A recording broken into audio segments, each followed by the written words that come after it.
Monsieur le ministre de la Justice, garde des Sceaux de la République du Sénégal, président en exercice du Conseil des ministres de l'OHADA, Mesdames, Messieurs les ministres, membres du Conseil, Mesdames, Messieurs les ministres, membres du gouvernement, Monsieur le secrétaire permanent de l'OHADA, Madame la présidente de la Cour commune de justice et d'arbitrage, Monsieur le directeur général de l'École régionale supérieure de la magistrature, Mesdames, Messieurs les membres du corps diplomatique, les représentants des organisations internationales et interafricaines, Mesdames, Messieurs les représentants des partenaires techniques et financiers de l'OHADA, Mesdames, Messieurs les experts, distingués invités, Mesdames, Messieurs. La République du Sénégal est particulièrement heureuse d'abriter les travaux du Conseil des ministres de l'OHADA pour la deuxième fois, et ce, en l'espace d'un an seulement. En cette circonstance particulière et mesurant l'honneur pour notre pays de présider aux destinées de cette importante organisation communautaire, il me plaît de vous souhaiter,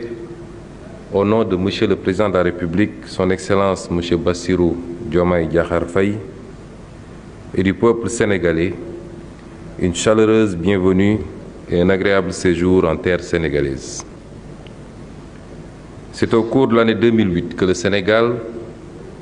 membre fondateur de l'OHADA, a eu à exercer pour la première fois la présidence tournante de l'organisation. À cette époque, nous avons su, avec l'implication de tous les pays membres, porter le projet de révision du traité de Port-Louis jusqu'à son adoption.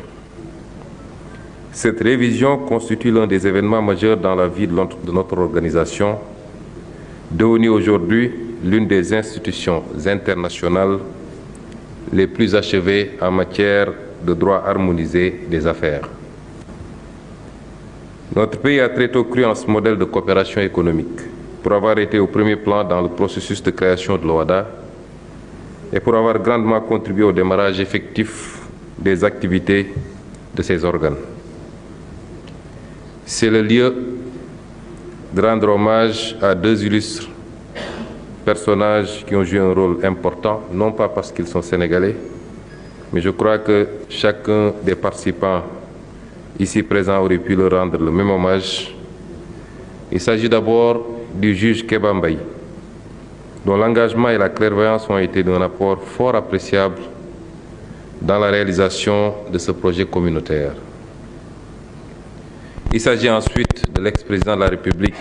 du Sénégal, le président Abdou Diouf, qui s'était beaucoup investi dans les premières années de fonctionnement de l'organisation en lui permettant de relever d'importants défis auxquels les nouvelles institutions sont souvent confrontées et qui en ont insuffisance de ressources, incertitude et scepticisme. Mesdames, Messieurs, après 3 décennies d'existence, l'OHADA constitue encore un outil incontournable de pilotage des politiques publiques dans nos États. Il est par conséquent notre responsabilité collective d'œuvrer à la consolidation de ces acquis et à sa pérennisation. Levier de stimulation de l'investissement, de développement du secteur privé et de dynamisation de la croissance, l'OHADA doit être préservé et renforcé afin de mieux remplir la mission que les pères fondateurs lui ont assignée, notamment satisfaire aux besoins économiques et sociaux des États membres et des populations concernées. À ce propos, et en saluant les efforts de rationalisation de l'environnement juridique à travers les actes uniformes, il me semble que l'économie sociale et solidaire, qui est un maillon important de notre vision ici au Sénégal au point de l'ériger en ministère autonome, constitue un puissant catalyseur dont le potentiel reste insuffisamment exploré dans tout le continent. On se félicite, certes, de l'adoption de l'acte uniforme relatif aux droits des sociétés coopératives qui offre un cadre juridique approprié à la pratique de l'économie sociale et solidaire. Mais il faudrait une parfaite appropriation du droit coopératif et une réelle exploitation de son potentiel systémique. L'enjeu de souveraineté économique des États membres devrait également guider l'OHADA dans la conduite du processus législatif relatif à la co-entreprise qui a fait l'objet de propositions de textes déposées depuis 2013 par le Sénégal. Mesdames, Messieurs, chers membres du Conseil des ministres, m'adressant à vous à l'oreille de vos travaux qui vont s'ouvrir dans un instant et qui porteront notamment sur le budget de l'OHADA. Je voudrais vous engager à veiller à ce que ce budget corresponde rigoureusement à un programme d'activité réaliste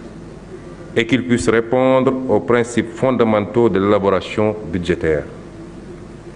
Je vous exhorte parallèlement à réfléchir au moyen d'assurer la mobilisation à bonne date des ressources que vous aurez allouées aux différentes institutions, mais également à veiller avec une particulière minutie à une affectation rigoureuse conforme des deniers que nos États mobilisent avec beaucoup de sacrifices. Vous aurez également à désigner au cours de la présente session un auditeur interne et 2 membres du comité de suivi des procédures au centre d'arbitrage de la Cour commune de justice et d'arbitrage. Sur ce point, je voudrais rappeler que les recrutements envisagés au centre d'arbitrage devraient permettre de rendre opérationnel le comité de suivi des procédures dans la perspective de la redynamisation de l'arbitrage institutionnel de l'OHADA. Or, les performances de notre centre d'arbitrage,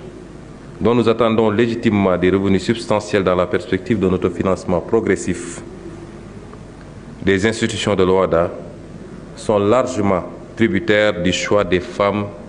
et des hommes que vous désignerez pour animer cette institution phare. Je vous recommande donc de privilégier les qualités personnelles et les capacités opérationnelles des candidats qui vous seront présentés. Mesdames, Messieurs, les nombreuses et indéniables avancées réalisées en Afrique grâce à l'OHADA n'auraient sans doute pas été possibles sans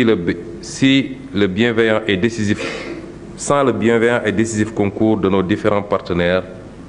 dont je tiens à saluer ici le précieux concours et leur transmettre la chaleureuse gratitude de l'OHADA. Je ne saurais terminer sans féliciter Monsieur le ministre de la Justice, garde des Sceaux du Sénégal, M. Ousmane Diagne, pour sa présidence d'abord, mais témoigner ici devant ses pairs qu'il est un ardent défenseur et un éminent avocat de l'OHADA, dont il défend la cause auprès du gouvernement du Sénégal,